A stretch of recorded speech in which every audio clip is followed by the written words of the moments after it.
বন্ধুরা এসে গেছে ইতিহাস বিদ্যার্থী টিউটোরিয়াল চ্যানেলে। আজ আমি ইউরোপের নগরের বিকাশের কারণ এবং তার বৈশিষ্ট্য নিয়ে আলোচনা করব। তাহলে আলোচনা শুরু করছি। ইউরোপে সামন্ত প্রথা যখন প্রতিষ্ঠিত হয় তখন নগরের বিকাশের পরিবর্তে গ্রামীণ সমাজ ও অর্থনীতির ভিত সুপ্রতিষ্ঠিত হয়েছিল।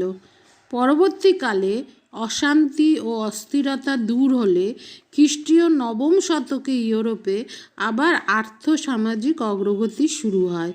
এর ফলে খ্রিস্টীয় নবম শতক থেকে দ্বাদশ শতকের মধ্যবর্তী কালে ইউরোপে একদিকে প্রাচীন ও ক্ষয়িষ্ণু নগরগুলো নতুন করে জেগে ওঠে এবং অন্যদিকে আবার নতুন নতুন শহরের উত্থান ঘটে।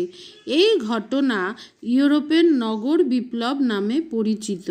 মধ্যযুগে বিশেষ করে 1000 থেকে 1300 খ্রিস্টাব্দের মধ্যে ইউরোপের বিভিন্ন দেশে পুরাতন ও নতুন বেশ কিছু নগরের অস্তিত্ব ছিল। সুতরাং এই নগরগুলোর যে সেই সময় বিকাশ হয়েছিল তার বিকাশের পিছনে বিভিন্ন কারণ ছিল। একাদশ শতক থেকে মধ্যযুগে চতুর্দশ শতকের মধ্যে ইউরোপের বিভিন্ন দেশে নগর জীবন যথেষ্ট প্রসার লাভ ঘটে। এই বিকাশের পিছনে কিছু ছিল। প্রথম হচ্ছে বর্বর আক্রমণের তীব্রতা হ্রাস। পঞ্চম শতক থেকে ইউরোপে বারংবার বর্বর জাতির আক্রমণে যে অরাজকতা ও নৈরাজ্য দেখা দিয়েছিল তার ফলে বহু প্রাচীন শহর অবক্ষয়ের সম্মুখীন হয়েছিল। পরবর্তীকালে বর্বর আক্রমণের তীব্রতা হ্রাস পেলে প্রাচীন শহরগুলো আবার নতুনভাবে জেগে ওঠে। পরিস্থিতির পরিবর্তনের সঙ্গে সঙ্গে বহু স্বাধীন কৃষক ও ভূমিদাস গ্রাম ছেড়ে এইসব শহরে চলে এলে শহরগুলো আবার প্রাণবন্ত হয়ে ওঠে। দ্বিতীয় কারণ হচ্ছে সামন্ত প্রথার প্রসার।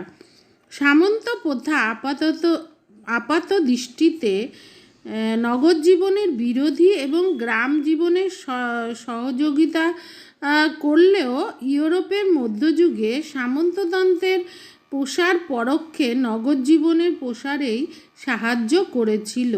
বর্বর জাতিগুলির বারংবার আক্রমণে পঞ্চম শতক থেকে ইউরোপে যে অশান্তি, নৈরাজ্য ও বিশৃঙ্খলা চলছিল তা দূর করতেই সামন্ততন্ত্রের উদ্ভব ঘটে। সামন্তপ্রভুদের শাসনে ইউরোপে অশান্তি, বিশৃঙ্খলা দূরীভূত হয় এবং এই শান্তি এবং সমৃদ্ধির প্রেক্ষাপটে ইউরোপে নগর সভ্যতার বিকাশ ঘটতে থাকে। তৃতীয় কারণ কি? কৃষির উন্নতি। জমিতে সার প্রয়োগ, উন্নত কৃষি প্রযুক্তির ব্যবহার প্রভৃতির ফলে একাদশ শতক থেকে ইউরোপে কৃষির যথেষ্ট অগ্রগতি ঘটে। এই সময় থেকে কৃষকের হাতে উদ্বৃত্ত শস্য জমা হয়। উদ্বৃত্ত ফসলের উপর ভিত্তি করে শিল্পেরও বিকাশ শুরু হয়। ওই কৃষি পণ্য ও শিল্পজাত দ্রব্য বিক্রির উদ্দেশ্যে গ্রাম্য হাট, মেলা প্রভৃতির শুরু হয়। পণ্য ক্রয় বিক্রয়ের কেন্দ্র হিসাবে এইসব স্থান ক্রমে গুরুত্বপূর্ণ হয়ে ওঠে। বিভিন্ন পেশার বহু মানুষ এইসব স্থানে বসবাস শুরু করলে জনসংখ্যা বেড়ে যায়। এইভাবে এই জনসংখ্যা বেড়ে যাওয়ায় এবং বিভিন্ন পেশার মানুষ বসবাস করার জন্য আস্তে আস্তে এখানে নগরের উত্থান ঘটে। পরবর্তী চতুর্থ কারণ হচ্ছে বাণিজ্যের প্রসার। সামন্ততন্ত্রের মাধ্যমে ইউরোপে শান্তি শৃঙ্খলা ফিরে এলে সেখানে শিল্প, ব্যবসা বাণিজ্যের প্রসার ঘটতে শুরু করে। তাছাড়া খ্রিস্টানদের পবিত্র ভূমি জেরুজালেমের অধিকারকে কেন্দ্র করে খ্রিস্টান এবং মুসলিম ধর্মযোদ্ধাদের মধ্যে প্রায় 200 বছর ধরে বেশ কয়েকটি ধর্মযুদ্ধ বা ক্রুসেড অনুষ্ঠিত হয়। এর ফলে প্রাচ্য ও পাশ্চাত্যের মধ্যে যোগাযোগ স্থাপিত হয়। প্রাচ্যের বিভিন্ন পণ্য সামগ্রীর সঙ্গে ইউরোপীয়রা পরিচিত হয়।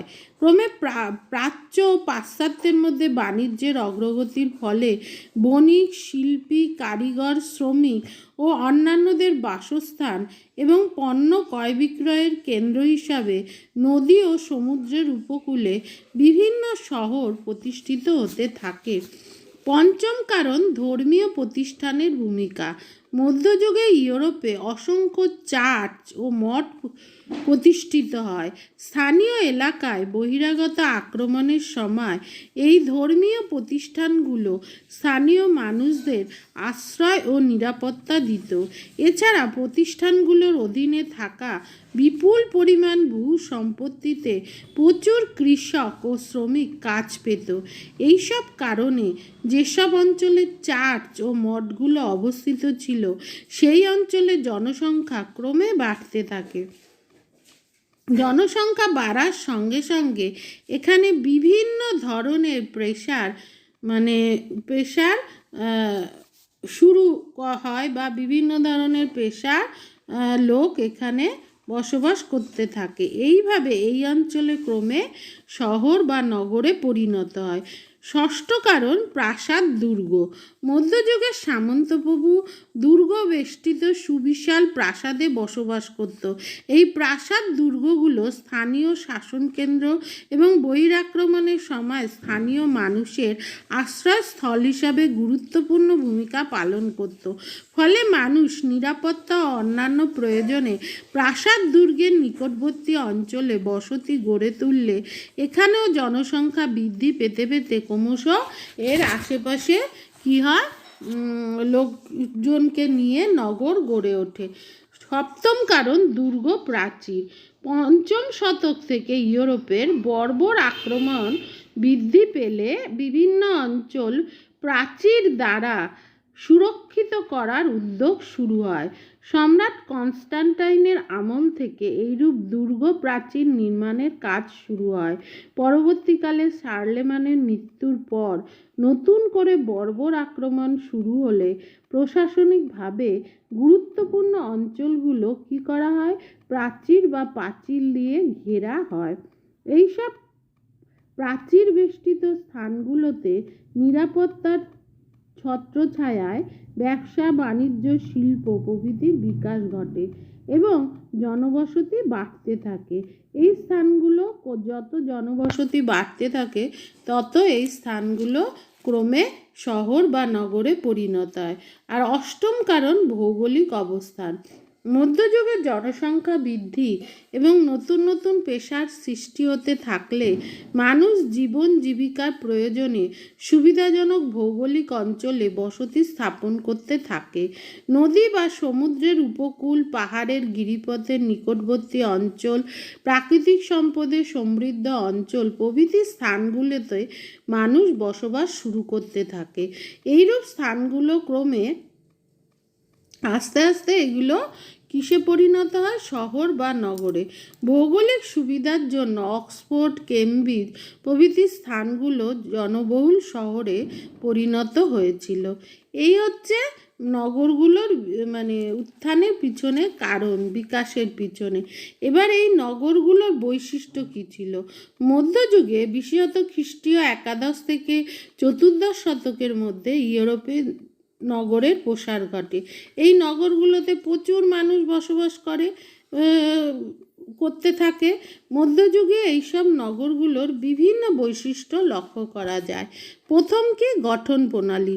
চোর, ডাকাত, সামন্তপ্রভুর আক্রমণ, বহিরাগত আক্রমণ প্রভৃতি প্রতিরোধ করার উদ্দেশ্যে মধ্যযুগের ইউরোপের শহরগুলো প্রাচীর বা পাঁচিল দিয়ে ঘেরা থাকত। এই প্রাচীর বা পাঁচিলের দেয়ালের ভেতরের দিকে থাকত একাধিক তল বিশিষ্ট ঘর ও দুর্গ।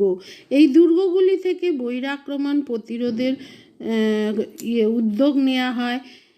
একটু উঁচু টাওয়ার থেকে শহরের ওপর নজরদারি চালানোর ব্যবস্থা থাকত। নগরে প্রবেশের জন্য কয়েকটি মাত্র পথ থাকত। প্রধান প্রবেশপথে একটি ফটক থাকত।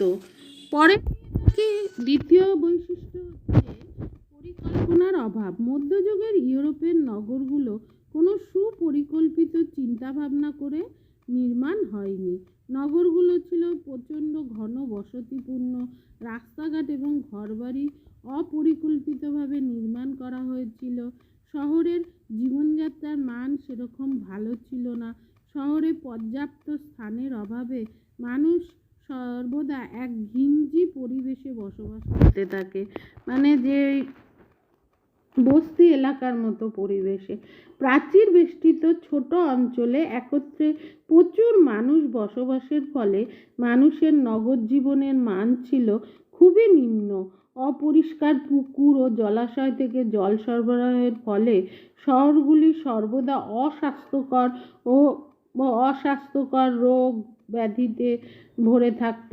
শহরের আবর্জনা, পুকুর ও জলাশয়ে পানীয় জল কি হয়ে যেত, দূষিত হয়ে যেত। এই জলই শহরে সরবরাহ করত।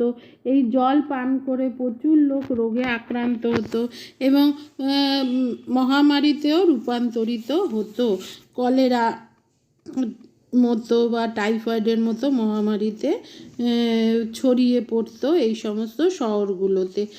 রাস্তাঘাট পরের বৈশিষ্ট্য হচ্ছে রাস্তাঘাট। শহরের অভ্যন্তরে রাস্তাঘাটগুলো ছিল সরু ও আঁকাবাঁকা। অধিকাংশ রাস্তাই ছিল কাঁচা। রাস্তাগুলোর দুপাশে উঁচু উঁচু বাড়ি থাকায় দিনের বেলায়ও রাস্তায় পর্যাপ্ত আলো প্রবেশ করতে পারত না। রাস্তার পাশে নিকাশি ব্যবস্থা ছিল অপর্যাপ্ত, ফলে শহরের সর্বত্র প্রচুর নোংরা আবর্জনা ছড়িয়ে ছিটিয়ে থাকতো। আলোর বন্দোবস্ত থাকতো না। পথিক এবং অন্যান্য লোকেদের যাতায়াতের অসুবিধা হতো। অনেক সময় তারা বিপদের সম্মুখীন হতো। শহরের অন্ধকার রাস্তায় নিরাপত্তার একমাত্র ভরসা ছিল লণ্ঠন ও বল্লমধারী চৌকিদার। চতুর্থ কি, ঘরবাড়ি। মধ্যযুগের শহরগুলোর বেশিরভাগ ঘরবাড়ি রাস্তার দুপাশ ঘেঁষে তৈরি হতো। উঁচু বাড়িগুলোর ওপরতলার বর্ধিত অংশ প্রায়ই রাস্তার বাইরে বেরিয়ে যেত, রাস্তার মধ্যে বাড়ির চলে যেত অংশ বিশেষ। ধনীরা গৃহ নির্মাণে প্রায়ই পৌর আইন লঙ্ঘন করত। ধনীদের বাড়িগুলো ছিল পাকা, গরিবদের অর্থাৎ দরিদ্রদের বাড়িগুলো কাঠ খড় দিয়ে তৈরি থাকতো। বেশিরভাগ একতলা বাড়িতে টালির ছাউনি দেয়া থাকতো। শহরের প্রধান সুন্দর অট্টালিকাগুলোর মধ্যে অন্যতম ছিল রোমান গির্জা ও টাউন হল। পরবর্তী বৈশিষ্ট্য গিল্ড বা সংঘ। এই শহরগুলির অন্যতম প্রধান বৈশিষ্ট্য ছিল গিল্ড বা সংঘের অস্তিত্ব। নিজেদের গোষ্ঠী স্বার্থ রক্ষার উদ্দেশ্যে বিভিন্ন বণিক কারিগররা এই গিল্ড তৈরি করত। গিল্ডগুলো শহরের বাণিজ্যিক কাজকর্ম পরিচালনা করত এবং বণিক ও কারিগর উভয় পক্ষের যথার্থ স্বার্থ রক্ষার চেষ্টা করত। এছাড়া গিল্ডগুলো শহরের সামাজিক এবং রাজনৈতিক ক্ষেত্রে যথেষ্ট প্রভাব বিস্তার করত। গিল্ডগুলো শহরে বিভিন্ন ধর্মীয় উৎসবের আয়োজন করত, দুস্থ কারিগর ও তার পরিবারকে সাহায্য করত এবং শহরের নিরাপত্তা রক্ষার দায়িত্ব পালন করত। পরেরটা হচ্ছে ব্যবসা বাণিজ্য। মধ্যযুগের শহরগুলোর ইউরোপের ব্যবসা বাণিজ্যের অন্যতম কেন্দ্র হিসাবে গুরুত্বপূর্ণ ভূমিকা পালন করেছিল। অসংখ্য বণিক, শিল্পী, কারিগর, শ্রমিক এই শহরে বাস করত। কারখানা বা বাণিজ্যে কারিগর বা শ্রমিক হিসাবে কাজের আশায় গ্রাম থেকে বহু কৃষক ভূমিদার শহরে চলে আসত। শহর থেকে বিভিন্ন কৃষি ও শিল্প সামগ্রী দেশ বিদেশে দূর দূরান্তে রপ্তানি করা হতো বা বাজারগুলিতে চলে যেত। পরেরটা হচ্ছে ধনী দরিদ্রের ব্যবধান। শহরগুলোতে ধনী ও দরিদ্রের ব্যবধান ছিল প্রচণ্ডভাবে দেখা যেত। প্রশাসন ও বাণিজ্যের সঙ্গে যুক্ত থাকতো উচ্চ শ্রেণীর লোকজন এবং ধনী বণিকরা যারা যুক্ত থাকতো তারা শহরে বাস করত। নাগরিক জীবনে সুখ সুবিধা লাভের আশায় সামন্তপ্রভুরাও পরবর্তীকালে শহরে এসে বাস করতে শুরু করে। শহরে এইসব ধনী এবং উচ্চবিত্তরা খুব দামি পোশাক পরত এবং অত্যন্ত বিলাসিতার সঙ্গে তারা জীবন কাটাতো। শৌখিনতা আড়ম্বর ছিল তাদের নিত্যদিনের সঙ্গী। অপরদিকে দরিদ্র কারিগর এবং শ্রমিকরা তাদের বাস করত অত্যন্ত তাদের জীবনযাপন ছিল সাদামাটা। তারা সাধারণ পোশাক পরতো, অনাড়ম্বরভাবে তারা দিন কাটাতো। দিনরাত্রি কাজে নিযুক্ত থাকার ফলে তাদের অবসর কাটানোর সময় থাকতো না। পরেরটা হচ্ছে শিক্ষা। শহরগুলিতে শিল্প বাণিজ্যের যথেষ্ট প্রসার ঘটলেও লেখাপড়ার প্রচলন খুব একটা ছিল না। শহরের দরিদ্র শ্রেণীর কাছে শিক্ষা সংস্কৃতি ছিল এক বিলাসিতার সামিল। দরিদ্র শ্রেণীর ছেলেমেয়েদের লেখাপড়ার কোনো সুযোগ থাকতো না। মূলত ধনী বণিক পরিবারের সদস্যরাই শিক্ষা কাজে নিযুক্ত থাকতো বা শিক্ষা লাভ করত।